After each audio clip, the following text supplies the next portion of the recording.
आम्हाला थोडा असं आठवण वगैरे त्यासाठी आठवण काही नाही या मधून मधून एखादा विषय घेऊन चालू करा. Good afternoon sir. Good afternoon. तर सर हा विषय असा होता की आमचं शेवटचं फेअरवेल वगैरे झालंय म्हणजे नाही का, तर थोडं तुमच्या मनात काय आमच्याबद्दल असेल वगैरे म्हणजे नाही का, आमची बॅच नाही तर काय गायडन्स वगैरे द्यायची असेल काय पण फक्त 2-3 मिनिटं 2-3 लाईन तुमच्या हिशोबाने कसं पण चालेल ॲज अ मेमरी. बॅच तर तुमची चांगली होती आणि वेगवेगळ्या इव्हेंट्समध्ये पण बरेच हॅकॅथॉन वगैरे वेगवेगळ्या इव्हेंट्समध्ये तुम्ही सगळ्यांनी पार्टिसिपेट केलं होतं. तर दॅट वॉज म्हणजे छान बॅच होती.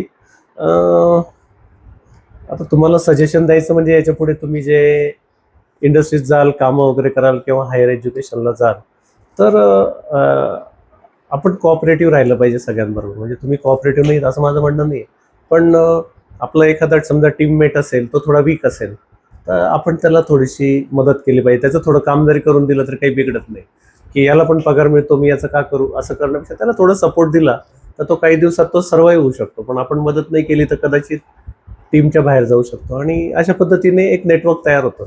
ज्यांना ज्यांना मदत केली ते आपल्याला केव्हाही मग मदतीला येतात. आणि बाकीचे जरी सेल्फ रिलायंट असले तरी आपलं छान रिलेशन पाहिजे टीममेट्स बरोबर. आणि त्याच्यामुळे काय होतं की म्हणजे टीममध्ये तुमच्याकडे एखादा प्रोजेक्ट आहे आणि यू आर डुईंग समथिंग तर आपण कम्युनिकेशन म्हणजे काय सगळ्यांना सांगितलं पाहिजे की मी असं असं करतोय आणि का करतोय, म्हणजे टीमला कॉन्फिडन्समध्ये घेऊन आपण काम केलं पाहिजे.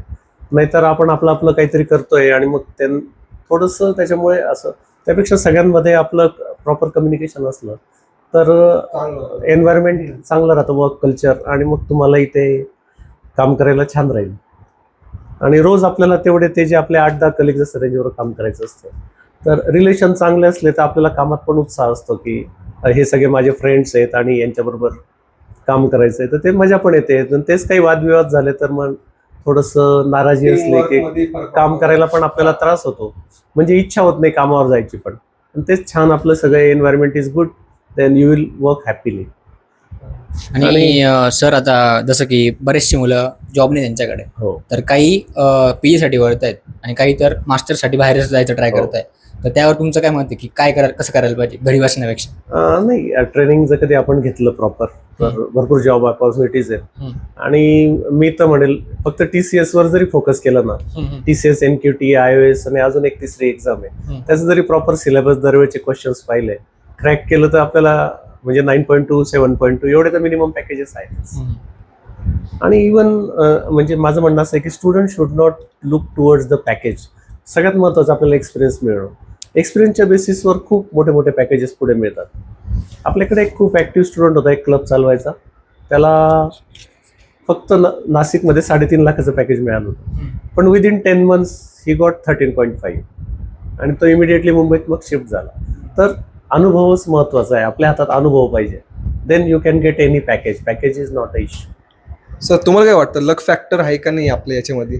लक फॅक्टर नक्कीच आहे, पण हार्डवर्कचा पण त्याला सपोर्ट पाहिजेच. फक्त आपण लकच्या भरोश्यावर नाही राहू शकत.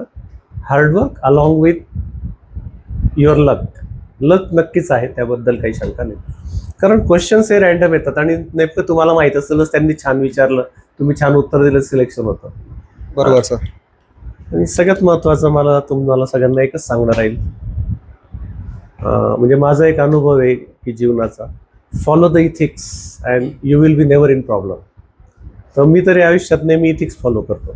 इथिक्स म्हणजे काय, जे गोष्टी आपल्याला लहानपणापासून शिकवलेल्या आहेत की हे वाईट आहे, हे करायचं नाही, हे चांगलं आहे ना, जे वाईट आपल्याला शिकवलेलं आहे आईवडिलांनी, शिक्षकांनी, समाजाने, त्या गोष्टीकडे आपण नाही वळलं तर नक्कीच आपण कधीच प्रॉब्लेममध्ये येत नाही, आहे की नाही?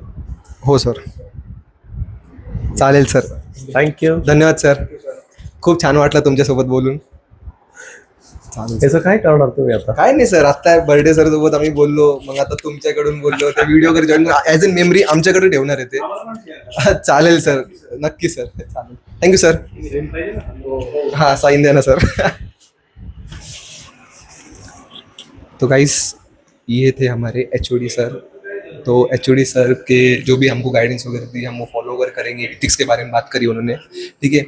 और मतलब बाकी कोई बैच को इतना अच्छा उन्होंने ट्रीट नहीं किया जितना हमारे बैच को करा है। हमारे ट्रिप के लिए अलाउंस वगैरह जो भी था इन्होंने ही दिया था। स्टाफ क्या बोल सकते हैं, अगर ये करना हुआ मतलब स्टाफ हमको अलॉट करना हो, वो भी सर ने ही देखा था थोड़ा बहुत, कि हमको गाइड किया था कि ये सर को अप्रोच करो, ये करो वगैरह।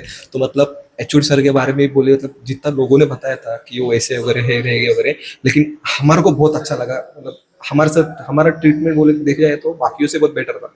तो यही हमारे एचओडी सर थे, पाटिल सर।